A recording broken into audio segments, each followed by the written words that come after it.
Okay, today's lesson involves solving inequalities using multiplication and division. And the objective of this lesson is to use multiplication and division, obviously, since that's what it's titled, to solve these inequalities. The standard we're covering is ACED.1 to create inequalities in one variable and use them to solve problems. So we've already looked at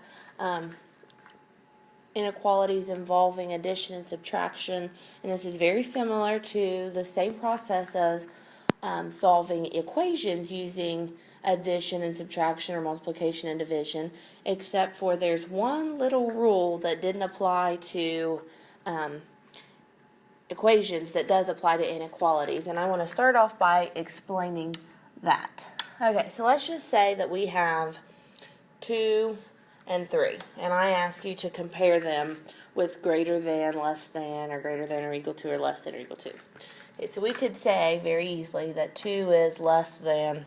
So now let's look and see what happens if I multiply both sides of the inequality by the same number. We know with an equation that it kept them the same. So let's just see if that is the same process. 2 times 2 gives me 4. 3 times 2 gives me 6. And it is true that 4 is still less than 6. But let's look and see what happens if I multiply by a negative number. Negative 2 times 2 and 3 times a negative 2. Okay, well we know that negative 2 times 2 is negative 4, and 3 times negative 2 is negative 6. Now, is it true that negative 4 is less than negative 6? And no, it's not. What happened is now we have negative 4 is greater than negative 6. So when we multiplied both sides by this little negative, we had to change the direction of the inequality symbol to keep it true. So keep that in mind, and I call that the golden rule of inequalities. Whatever you do, or whenever you multiply or divide both sides of the inequality by a negative number, you must flip the inequality symbol. So our goal is to get the variable by itself on one side of the inequality symbol, same as before. And then we check the order. Is it variable? Is it symbol? Then the constant. Circle the number on the number line. And then we decide, should it be an open circle or should it be a closed circle? Then we draw the arrow in the appropriate direction. Okay, so what kind of symbols do we use open circles for? Well, we know not equal to, we know greater than, and we know less than. And then the closed circle is used for less than or equal to, greater than or equal to, or equal to. And let's look at this example. We're going to solve it. 5 minus 3x is less than or greater or less than or equal to 13 plus x. Okay, so what do we want to do first? Well, our goal is always the same. Get our variables together on one side and our numbers together on the other. So I'm going to go ahead and start off by moving the x terms to the same side. So I've got negative 3x minus x is less than or equal to 13 minus 5. Notice the 13 stayed positive because I kept it there. The 5 I moved across and made it negative to get rid of it from the side over here. Negative 3x stayed negative 3, and then the positive x became a negative since I moved it across. Okay, so negative 3x minus x is negative 4x. 13 minus 5 would be 8. So now at this point, still trying to get that x by itself, I'm going to divide both sides by negative 4. And remember, since I divided both sides by a negative, what do I have to do? I have to change the direction of the inequality symbol. So now it's greater than or equal to. So x is greater than or equal to negative 2. So I want to fill in my number line, 0, negative 1, negative 2, negative 3, 1, 2, 3. Okay, we're going to put a closed circle on negative 2 because it's including the negative 2. And we want all the values of x that are larger than or equal to, which is why it's filled in, negative 2. And some of you may have solved this differently, and I want to show you real quick that you will still get the same answer. Let's say you kept the 5 over there and moved the 13 over. And you have less than or equal to x plus 3x. Maybe that's the way that some of you would have wanted to solve this. We will still get the same answer, 4x, and then this would be a negative 8. So I'm dividing both sides by a 4, so I get negative 2 is less than x. Okay, so now we've got to check the order. Variable, symbol, then the constant. Well, we have it backwards, so we know we need to put our x over here. And since we flip-flopped the number and the variable, we must also flip-flop the inequality symbol. And we still ended up with the exact same answer as we did over here. So it doesn't matter which way you approach it, you'll still get the same answer. So go ahead and pause the video and see what you can do with this one.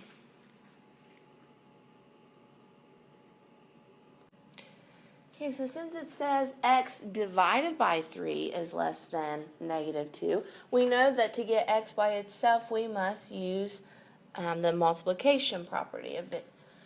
So if I multiply this side by 3, tells me I have to multiply the other side by 3. And remember, this is basically the same as 3x over 3. We don't write this all out every time, but I just want to show you really quickly. And 3 over 3 we know is 1.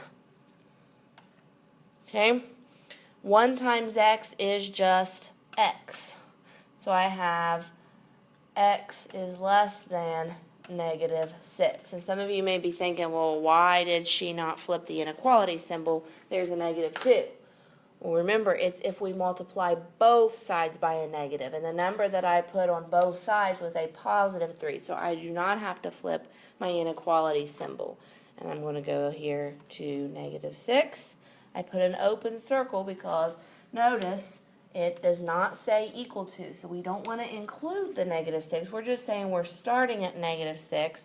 We want all the values of x that are less than negative 6. And I like to pick a value and plug it into the very beginning. Like, let's say negative 9, because I know it's easily divisible by 3. So negative 9 divided by 3, according to my inequality, should be less than negative 2. Negative 9 divided by 3 is negative 3. And we know that negative 3 is less than negative 2. So we did it correctly.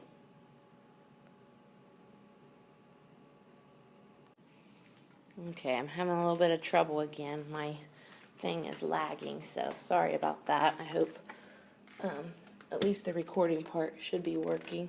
There's just a little bit of lag in the screen. Okay, go ahead and pause the video and give this one a try.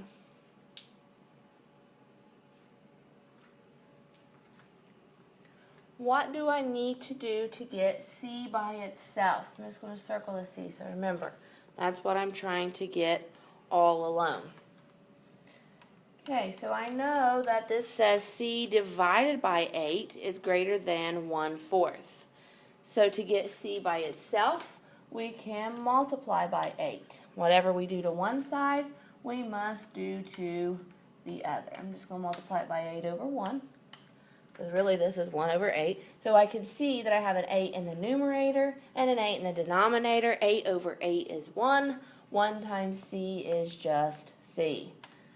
8 times 1 is 8. 4 times 1 is 4. 8 over 4 we can simplify to 2. Check the order. Variable, inequality symbol, then my constant. So we're good. Go to 2 and put my open circle. And I want all the values of C that are greater than 2. Once again, I know this is pointing out forever in this direction. So we can plug in any value we want out here. Let's just use the 8. Is 8 over 8 going to be greater than 1/4? Well, we know 8 over 8 we said was 1. Is 1 greater than 1/4? Yes. So we know we must have done it correctly. Okay, now we've got negative 3/4 W is greater than or equal to 3. Our goal is to get the W by itself. We know that W is currently being multiplied by negative 3/4. So to undo that multiplication, we're going to do the division property of equality. So we can either divide both sides by 3/4, or I like to instead multiply by the reciprocal. So we know since this is a negative, to get rid of the negative, we have to use a negative, because a negative times a negative leaves me with a positive. 4 times 3 over 3 times 4. I've got the exact same thing in the numerator as the denominator, so I know it is 1. And then 1 times W is just W. So if I multiply this side by 4/3, I've got to multiply this side by negative 4/3 as well. So I've got, well, let's not do that part yet. Let's go back to that. I've got the 3 over 1 times negative 4 over 3. So we can easily see I've got a 1 in the numerator, and or a 3 in the numerator and a 3 in the denominator, so those can cancel each other out. And then 1 times negative 4, that would just leave me with negative 4 over 1, which is negative 4. Okay, so now remember the rule, the golden rule of inequalities. If we multiply one side by or both sides of the inequality by a negative number, we must flip the inequality symbol. So we end up with W is less than or equal to, I don't know why my equal to is not showing up, negative 4. Okay, so let's graph it. We're going to go to negative 4 and put a closed circle on the graph.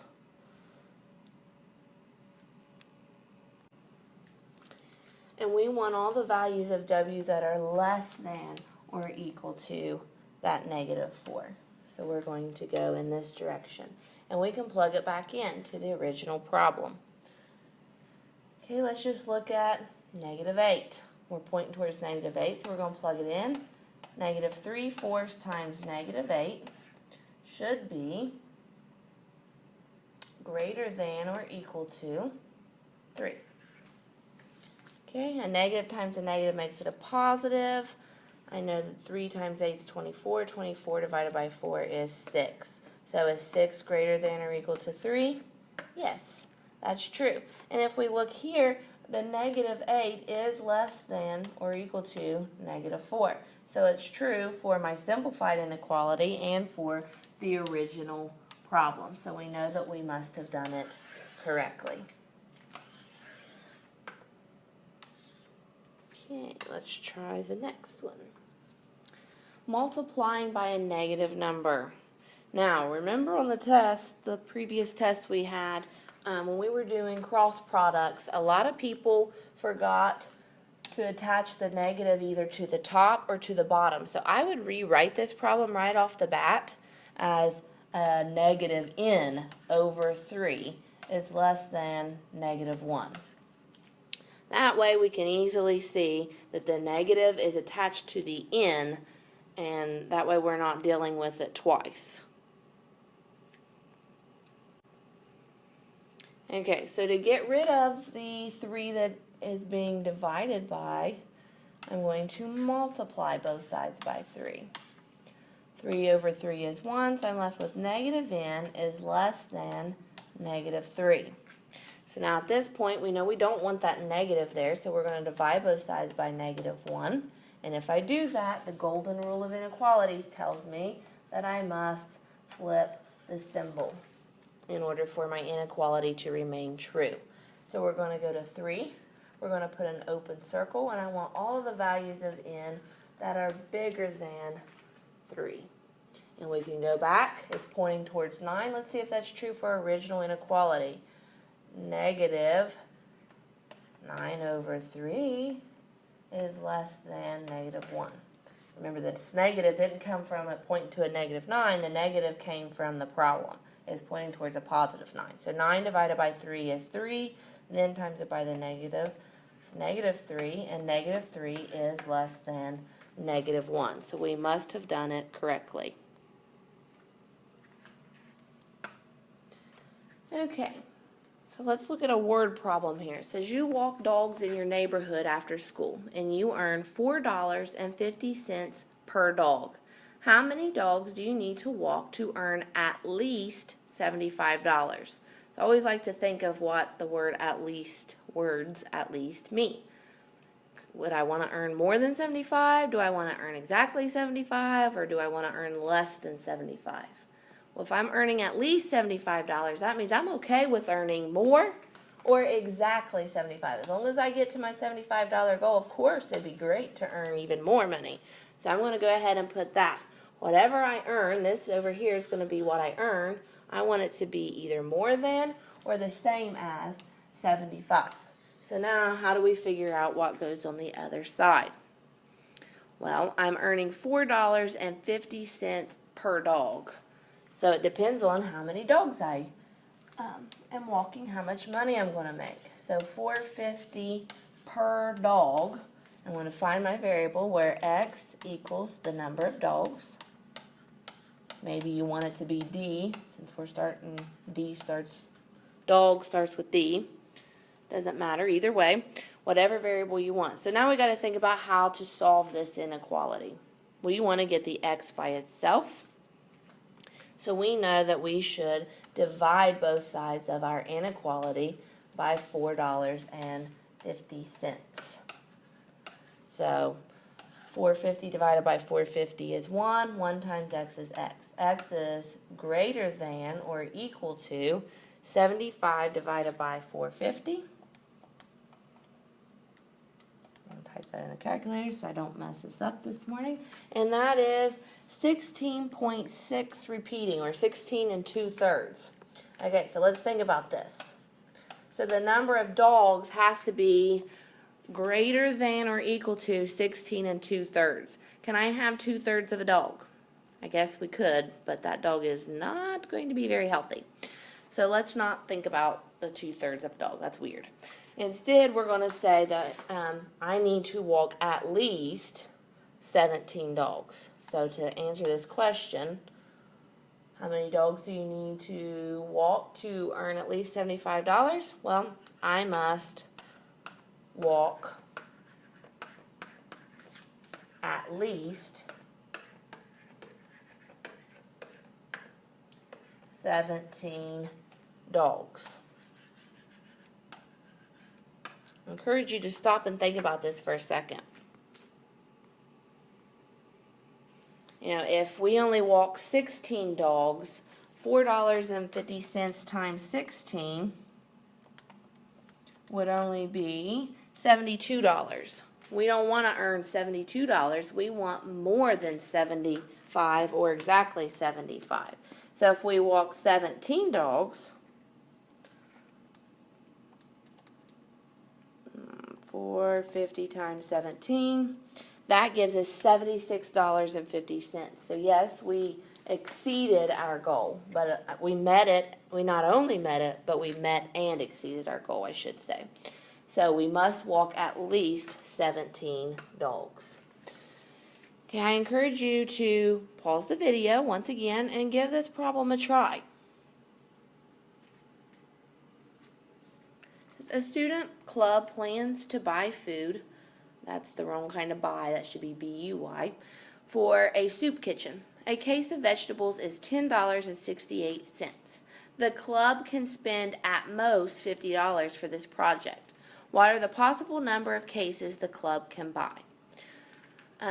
This is an interesting problem because we can, the last problem said at least, we wanted to earn at least $75. This one says we can spend at most, sorry, my thing paused automatically. But if there's only, $50 in the account to buy food, I can't buy more than $50 worth. So we know that we can spend all 50 of our dollars, so it's going to be equal to, or we can spend less than our $50, and that would be ideal. So we have a little bit left over for the next activity we want to do.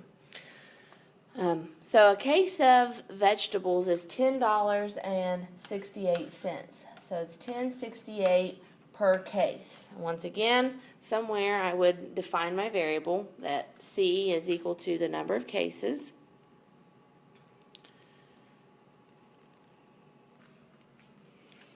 So we know to get C by itself, we're going to divide both sides by the 1068. 1068 over 1068 is 1. 1 times c just leaves me with c. So now 50 divided by 1068. In my mind, I know that 50 divided by the 10 would be 5. But since we've got more than the 10, we know that, or more than $10, we know that it must be probably around 4 something. So let me divide it out, just double check. 10 divided by 10, or 50 divided by 1068 is 4.68. Okay, they're not going to let us buy 0.68 cases. So we know that in order for our cost to remain under the $50, that we can only buy 4 cases. So we can buy 4 cases at the soup kitchen. So 4 cases is the most we can buy, B-U-Y. Okay, go ahead and pause the video and give this one a try. To get y by itself, we're going to divide both sides by -9. A negative divided by a negative leaves me with a positive y. 63 divided by -9 leaves me with a -7. Something important to remember here, the golden rule of inequality says if I divide one side by a negative number, I must also flip the other side. If I divide both sides by a negative number, I must flip the inequality symbol. I'm sorry guys, I'm really not good at multitasking, and I keep looking because there's a lag, and I'm thinking about that, and then I can't get my thoughts together. So I'm sorry, I hope this is making sense. Y is greater than or equal to -7. We're going to go to -7, put our closed dot because we're including -7, and we want all the values greater than, and you can plug that back in and check. -9 times 2, it's pointing towards 2, would be -18, and -18 is certainly less than 63. Okay, you can pause the video and give this one a try. -5x is less than or equal to -10.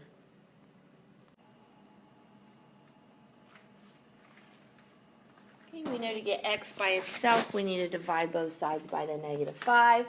So I get x left alone here. -10 divided by a -5 is going to be a +2.